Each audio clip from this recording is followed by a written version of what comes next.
จบแล้วเรื่องราวของคนเมาเหล้าสองเธอบ่มีหยังเหลือ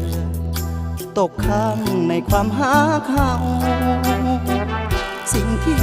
จดไว้ในใจที่ได้หักเจ้า